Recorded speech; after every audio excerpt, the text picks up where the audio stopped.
تفور تكاد تميز من الغيظ كلما ألقي فيها فوج سألهم خزنتها ألم يأتكم نذير قالوا بلى قد جاءنا نذير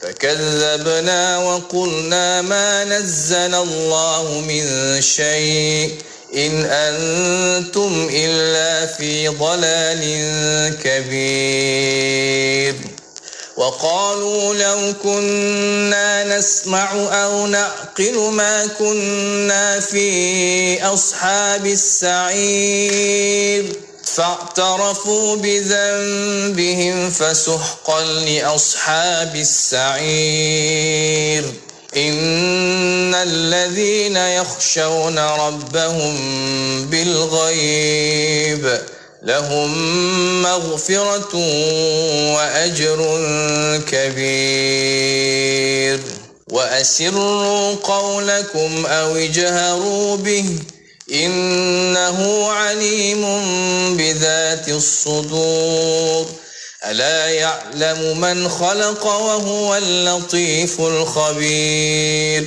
هو الذي جعل لكم الأرض ذلولا فامشوا في مناكبها وكلوا من رزقه وإليه النشور أأمنتم من في السماء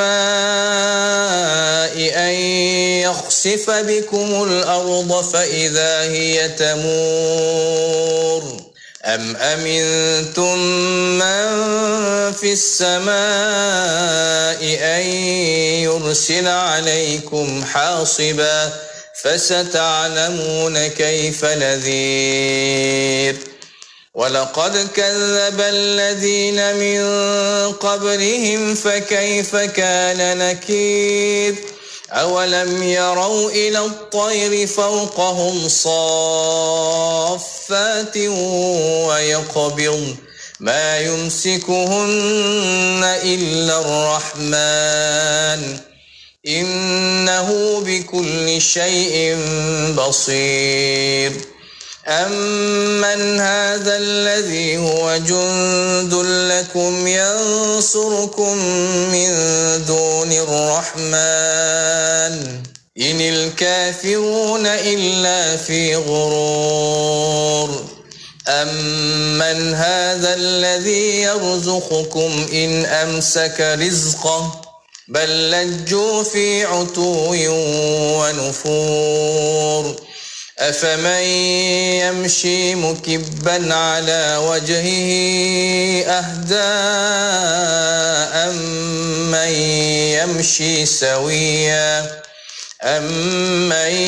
يمشي سويا على صراط مستقيم قل هو الذي أنشأكم وجعل لكم السمع والأبصار والأفئدة قليلا ما تشكرون قل هو الذي ذرأكم في الأرض وإليه تحشرون ويقولون متى هذا الوعد إن كنتم صادقين قل إنما العلم عند الله وإنما أنا نذير مبين فلما رأوه زلفة سيئت وجوه الذين كفروا وقيل هذا الذي كنتم به تدعون قل أرأيتم إن أهلكني الله ومن معي أو رحمنا فمن يجير الكافرين من عذاب أليم قل هو الرحمن آمنا به وعليه توكلنا فستعلمون من هو في ضلال مبين أرأيتم إن أصبح ماؤكم غورا فمن يأتيكم بماء معين.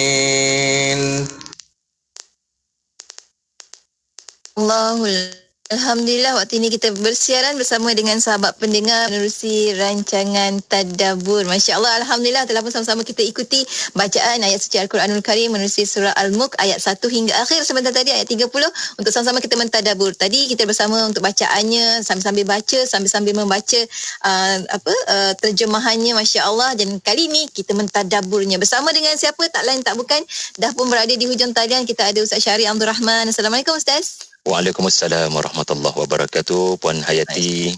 Alhamdulillah, terima kasih banyak Ustaz kerana sudi untuk bersama Sama-sama. kami lagi di Radio IKIM, Masya Allah. Dan hari ini hari Jumaat pertama juga di bulan Syakban, Masya Allah, 1 Syakban kebetulan.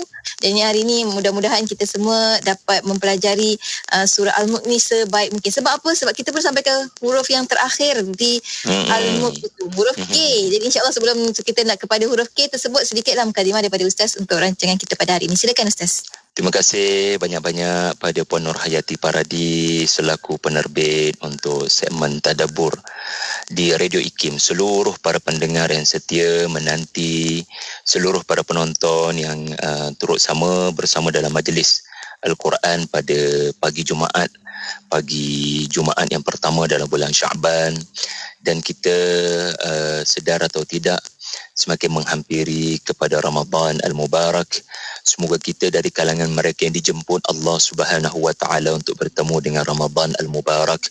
Kita tidak mahu dari kalangan orang yang masuk ke dalam Ramadan tetapi tidak menerima jemputan untuk Allah, tidak menerima jemputan daripada Allah untuk menerima rahmat dan maghfirah daripada Allah.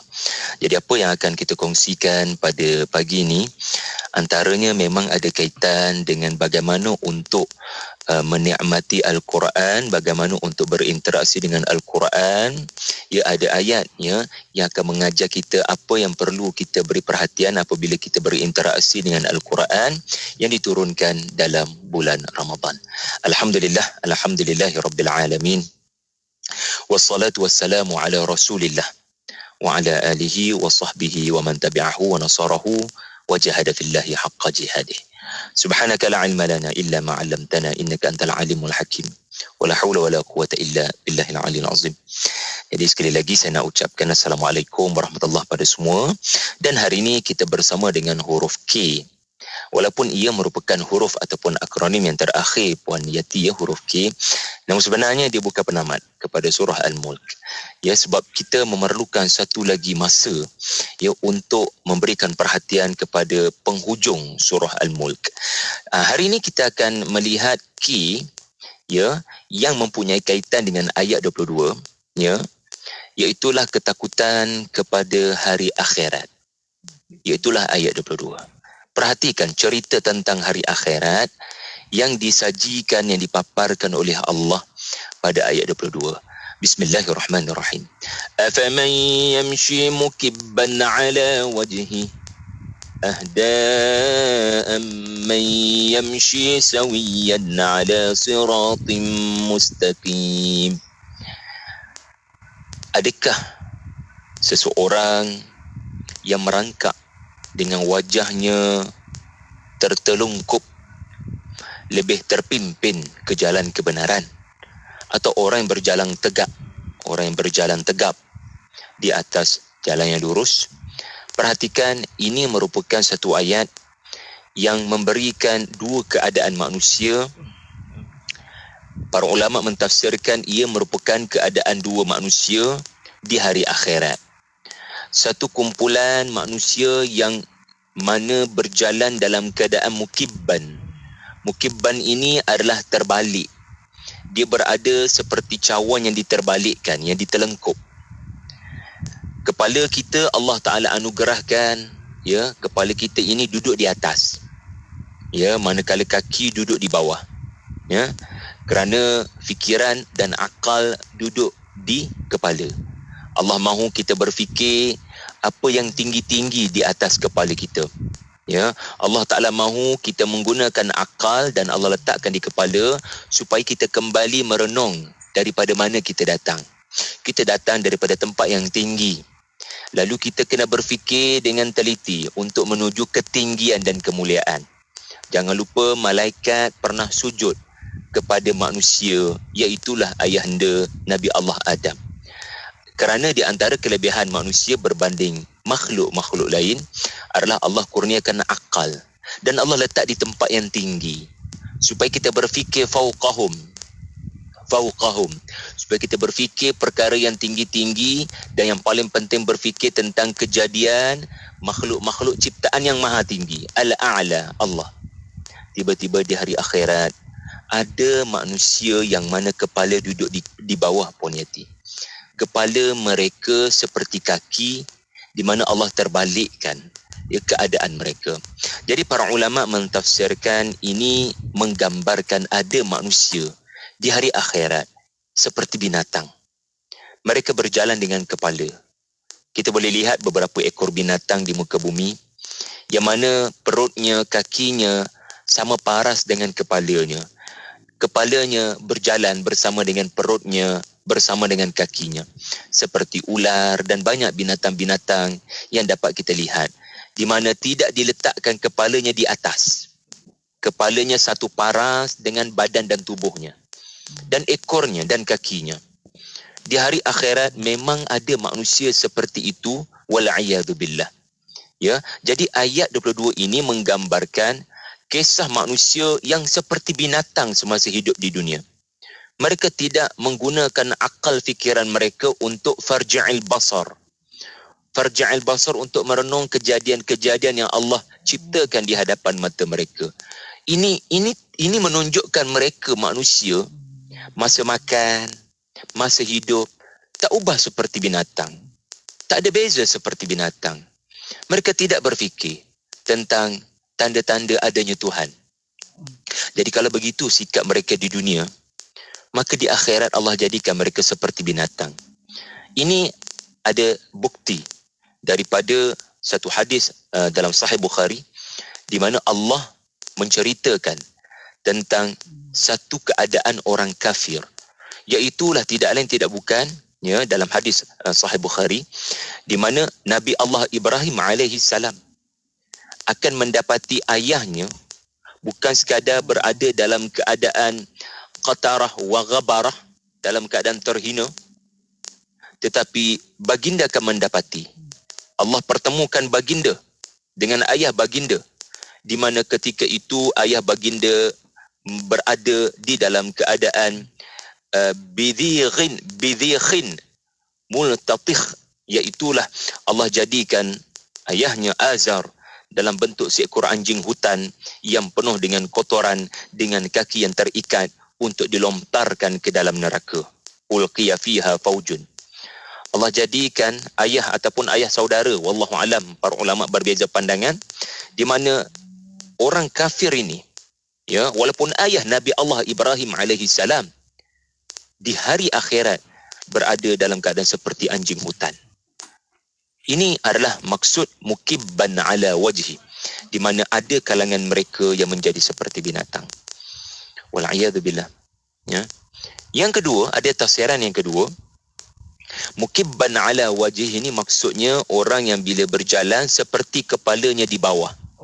Maksudnya apa? Dia tak nampak bahaya di hadapan. Kalau kepala duduk ke atas, kita boleh nampaklah bahaya kat datang, kat depan. Ya, tak ada orang memandu kereta dalam keadaan tertunduk, ya, ke bawah melihat ke arah kaki. Itu bahaya. Itu menuju kemalangan. Jadi masa memandu kita kena berada dalam keadaan sawiyan ala siratim mustaqim. Sawiyan, kita kena tegakkan badan kita. Allah jadikan kepala ke atas, maka kau tengoklah apa bahaya kat depan. Tapi ada orang yang kepalanya Allah letak di bawah, bermaksud dia takkan nampak bahaya di hadapan. Lalu bila sekali dia berjalan, dia akan terjatuh. Berjalan lagi dia terjatuh, seperti orang buta yang berjalan tanpa tongkat, tanpa pimpinan. Berjalan saja terjatuh, berjalan saja terjatuh. Memang ada manusia seperti itu di hari akhirat. Siapa mereka? Ya, mereka ini orang yang tubuhnya barangkali sempurna di hari akhirat, tetapi Allah jadikan mereka buta. Jadi ada para ulama mentafsirkan mukibban ala wajhi, di mana kepalanya telah dijadikan berada di bawah, bermaksud dia masih lagi sempurna, kepala duduk di atas tapi Allah Ta'ala jadikan dia buta. Dalam surah Taha ayat 124 memang ada dalil menyatakan manusia akan ada seperti itu. Wa man a'rada 'an dhikri fa inna lahu ma'ishatan dhanka wa nahsyuruhu yaumal qiyamati a'ma. Kami himpunkannya pada hari akhirat dalam keadaan dia mengalami buta, dia tak nampak. Macam mana nak berjalan? Ya, ke hadapan kalau kita berada dalam keadaan gelap gelita, tidak nampak, bahaya untuk dielakkan. Jadi inilah gambaran ketakutan pada hari akhirat. Maka sikap seorang mukmin, innal ladina yakhshawna rabbahum bil ghaib lahum maghfiratun wa ajrun kabir. Inilah sikap orang-orang mukmin. Apabila dia baca ayat-ayat macam ni, dia kena ada sikap yang dinyatakan pada ayat 12 sebelum ini. Sikap yakhshawna rabbahum bil ghaib. Dia sangat takut agar tidaklah dia menjadi dari kalangan orang yang Allah jadikan seperti binatang ataupun Allah jadikan dia buta.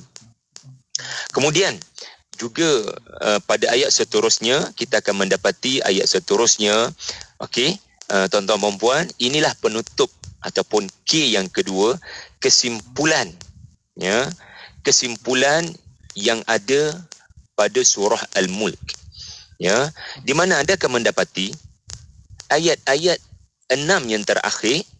6 ayat yang terakhir ini ia merupakan kesimpulan surah Al-Mulk. Jadi sesiapa yang tidak sempat mengikuti surah Al-Mulk beberapa siri sebelum ini, jangan risau kerana apa yang bakal disajikan pada 6 ayat yang terakhir ini, 1, 2, 3, 4, 5, 6, 7, maafkan saya. 7 ayat yang terakhir ini ia merupakan kesimpulan. Kenapa saya kata kesimpulan, Puan Yati? Kerana Allah Ta'ala menutup surah Al-Mulk dengan kul 6 kali kul. Jadi menarik, kul tak pernah ada dalam surah Al-Mulk daripada ayat 1 sampailah kepada ayat 22. Tak ada pun ayat bermula dengan kul. Tetapi bila sampai kepada garis penutup, Allah mula mendatangkan gaya kul yang bermaksud katakanlah wahai Muhammad, katakanlah wahai Muhammad, katakanlah wahai Muhammad sallallahu alaihi wasallam. Maka kul ini mempunyai maksud, iaitulah untuk Allah Subhanahu wa taala memerintahkan Nabi, katakan sekali lagi. Ini maksud kul.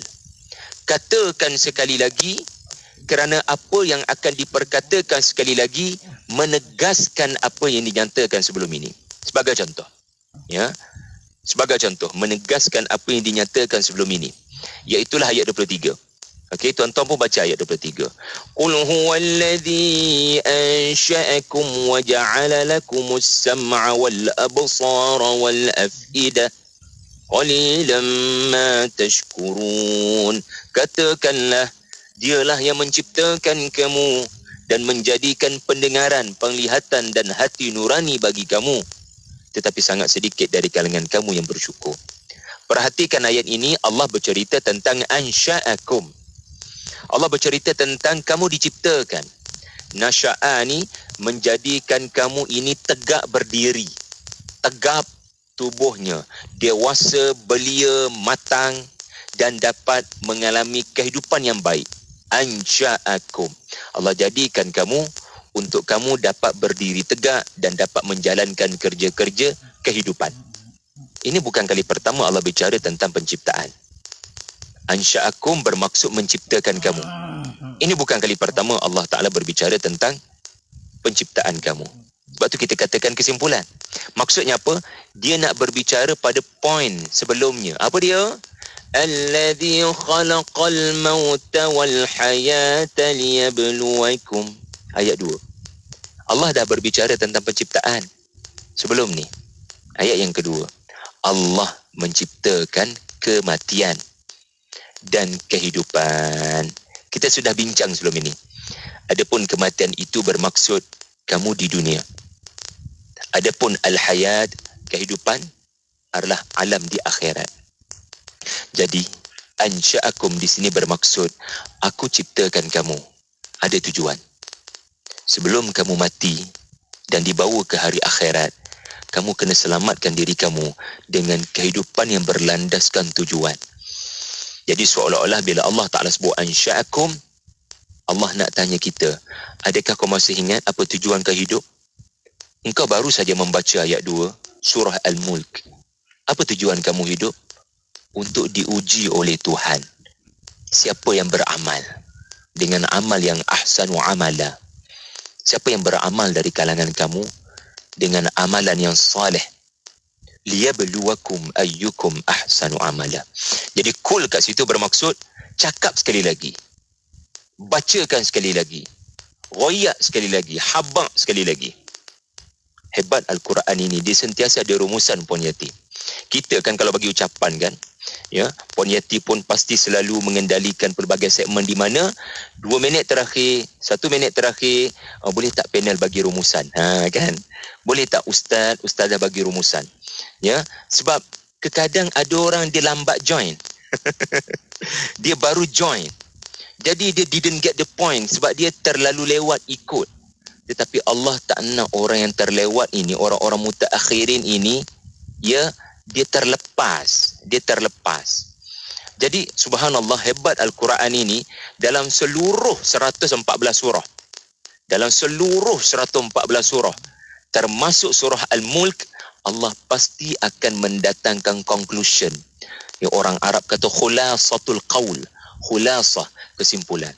Ya, dan apabila Allah menyebut kesimpulan, hebatnya Allah, dia tak akan bawa dalam bentuk ayat yang sama. Allah tak akan repeat kerana mengulang ni dia membosankan.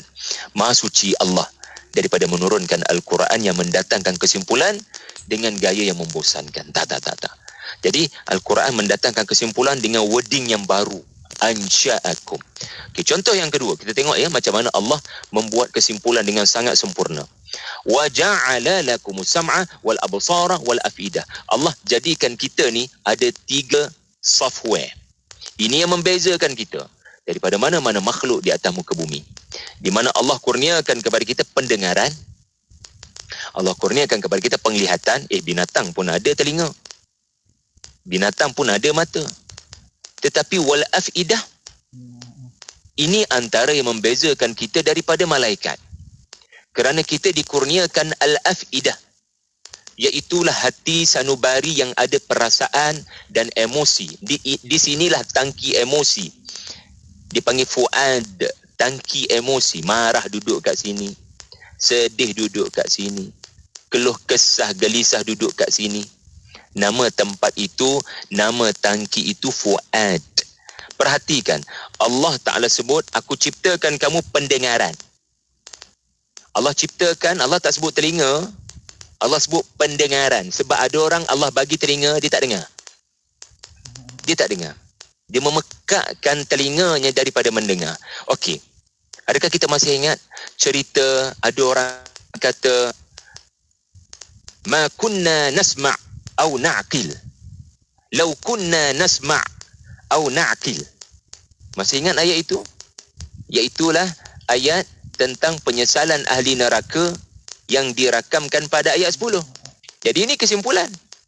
Cerita tentang ahli neraka berkata, alangkah baiknya kalau kat dunia dahulu kita mendengar. Itu ucapan penyesalan ahli neraka. Soalnya, adakah mereka tidak boleh mendengar? Ya, mereka boleh mendengar, telinga mereka sihat walafiat. Tetapi bagi Allah mereka cacat. Mereka tidak bersyukur. Qalilan ma tashkurun. Maksud bersyukur adalah menggunakan apa yang aku beri, kata Allah, pada tempatnya. Tetapi ternyata ada manusia sebenarnya pekak. Dia tidak mendengar. Dia dikurniakan telinga. Doktor kata telinga dia sihat. Pakar telinga kata telinga dia sihat. Tetapi di sisi Allah dia pekak. Sebab apa?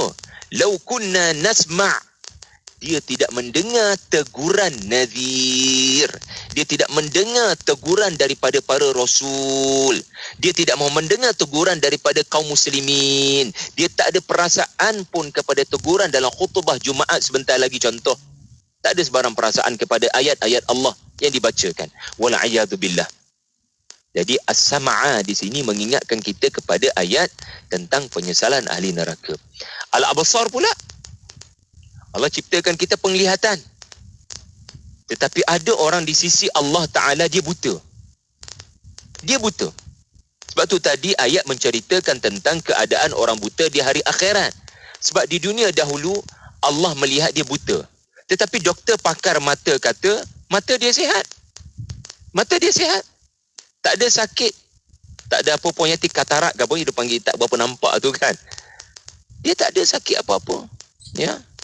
Profesor Muhayya kata tak ada sakit apa-apa. Ya. Pakar mata kata tak ada sakit apa-apa, sihat. Tetapi Allah Ta'ala mendapati dia buta. Kita kena risau tuan-tuan. Ya. Kita sihat mata. Tapi pencipta kita sendiri kata dia ni buta. Sebab apa? Dalam ayat-ayat sebelum ini, sebab tu kita kata kesimpulan. Dalam ayat-ayat sebelum ni Allah berbicara tentang orang yang mana bila mereka lihat ke langit, mereka tidak mengulang pandangan mereka ke arah langit. Mereka melihat bintang-bintang di langit masabih, hanya sekadar tertengok.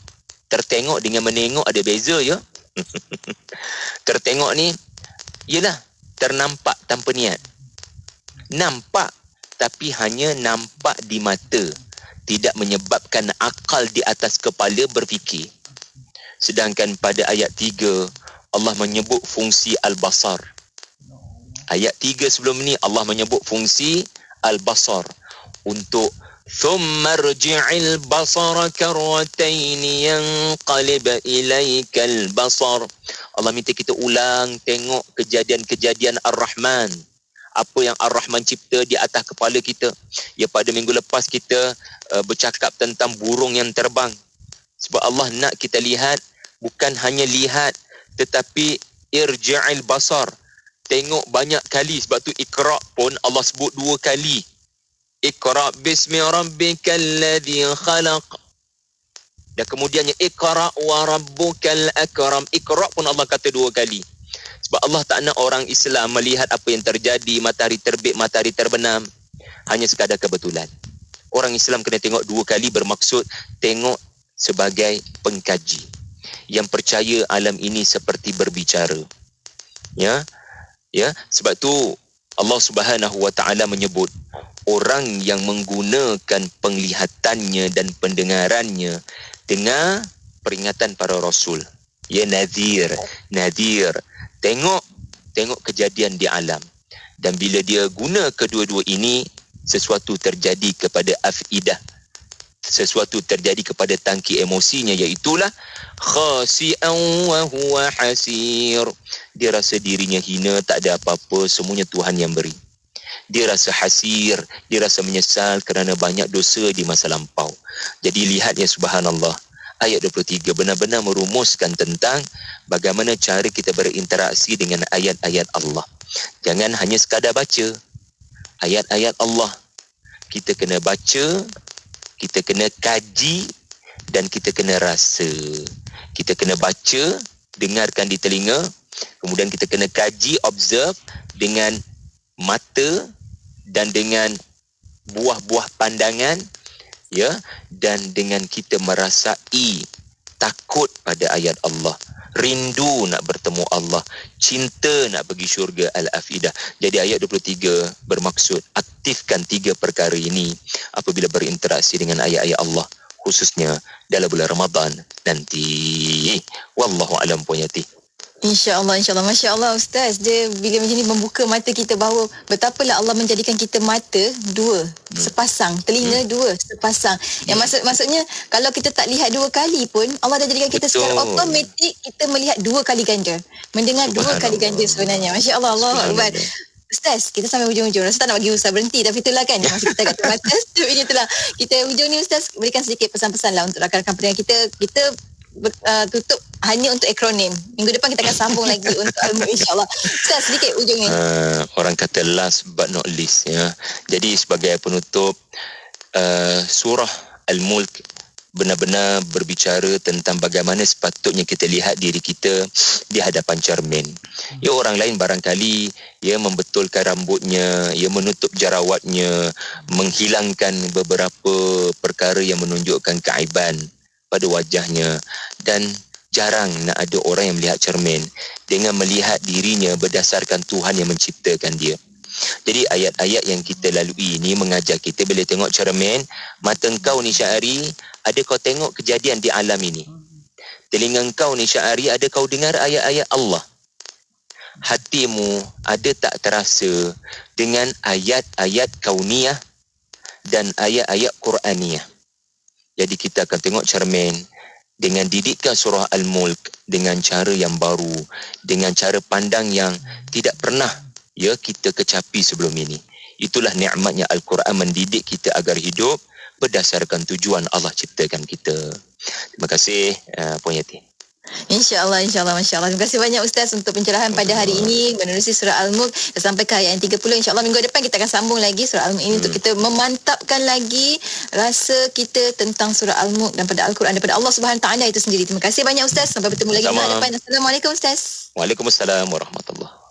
Dan untuk anda sahabat pendengar, teruskan kesetiaan bersama kami tentunya hanya di IKIM Inspirasi Inforia Islami.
سلام عليك يا عون الغريب غريبي سلام عليك يا عون الغريب غريبي أحمدي يا حبيبي يا حبيبي يا عون الغريب غريبي أحمدي يا حبيبي يا حبيبي سلام عليك سلام عليك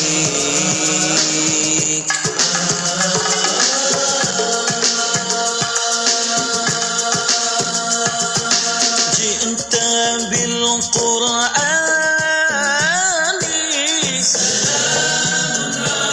يا حبيب الله جئت بالتوحيد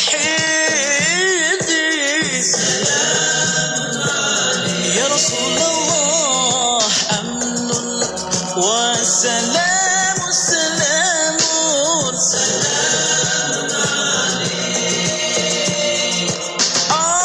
من عند الرحمن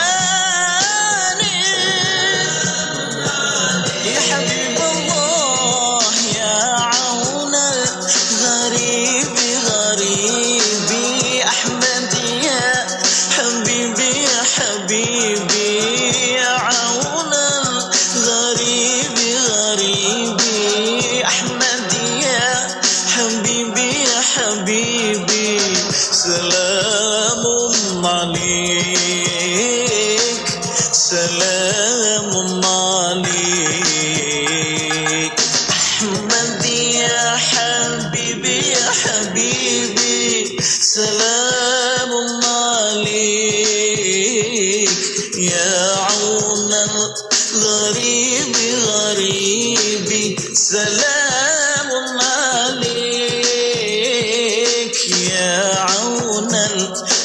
غريبي غريبي أحمدي يا حبيبي يا حبيبي يا عون الغريب غريبي أحمدي يا حبيبي يا حبيبي سلام الله عليك سلام الله عليك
Nak dengar rancangan santapan jiwa untuk kehidupan? Semuanya ada di IKIM, Inspirasi Inforia Islami. Dengarkan ilmu-ilmu yang bermanfaat bersama Nur Hayati Paradi di Aspirasi 101. IKIM, Inspirasi Inforia Islami. Inspirasi Inforia Islami tentunya hanya di Radio Institut Kefahaman Islam Malaysia. Allahumma salli ala Sayyidina Muhammad wa ala ali Sayyidina Muhammad. Banyakkan selawat di hari Jumaat ini. Moga-moga Allah kurniakan kita keberkatan sepanjang kita melalui kehidupan kita pada hari ini, insya-Allah. Sya'ban dan kita 1 Sya'ban 1443 Hijrah hari ini. Moga-moga Allah berkati kita di bulan Sya'ban ini dan Allah sampaikan kita ke bulan Ramadan nanti dan Allah terima ibadah kita di bulan Ramadan nantinya, insya-Allah. Amin ya rabbal alamin. Baiklah, untuk rakan-rakan pendengar, telah pun sama-sama kita ikuti perkongsian tadabbur sebentar tadi bersama dengan Ustaz Syahri Abdul Rahman untuk siri yang ke-6, surah Al-Mulk, tadabbur surah Al-Mulk untuk ayat yang ke-22 hingga ayat 30. Alhamdulillah, satu kupasan yang sangat baik menjadi pedoman untuk kita melalui kehidupan kita dengan lebih rasa bersyukur pada Allah SWT dan sentiasa ingat bertakwa pada Allah. Sesungguhnya sentiasa Allah melihat kita, memandang kita, mendengar kita. Jadinya kuatkan kebergantungan kita kepada Allah Subhanahu Wa Taala, insya-Allah. Bagi rakan-rakan yang terlepas dengar tadi, kita ada siaran ulangan untuk tadabbur pada hari Ahad pukul 6.30 pagi. Dan juga untuk anda rakan pendengar yang mana mengikuti di FB IKIM FM, terima kasih banyak kerana telah pun tekan butang share untuk menyebarkan ilmu tadabbur ini. Alhamdulillah. Dan untuk anda juga sebenarnya yang mana terlepas dengar tadi juga, anda boleh ikuti kembali videonya di FB IKIM FM dan juga YouTube channel IKIM. Mana yang belum subscribe tu, silalah subscribe, insya-Allah. Baiklah. Untuk sahabat-sahabat pendengar, teruskan kesetiaan bersama dengan Yati. Untuk jam seterusnya kita ada berita IKIM jam 12.30 hari. Dan sejurus selepas berita, kita ada perkongsian bacaan surah Al-Kahfi ayat 1 hingga ayat 110 sehingga habis. Dan insya-Allah bersama-sama anda dengarkan, ikuti dan sama-sama kita menelaah dan juga ikut sama membaca surah Al-Kahfi, insya-Allah. Moga-moga Allah kurniakan kita cahaya di Jumaat ini, membawa kepada cahaya di Jumaat akan datang, insya-Allah. Dan moga-moga Allah bekalkan kita cahaya di dunia dan juga di akhirat nanti. Untuk anda rakan pendengar, kita ada Safwan dengan Isteri Solehah hanya di IKIM.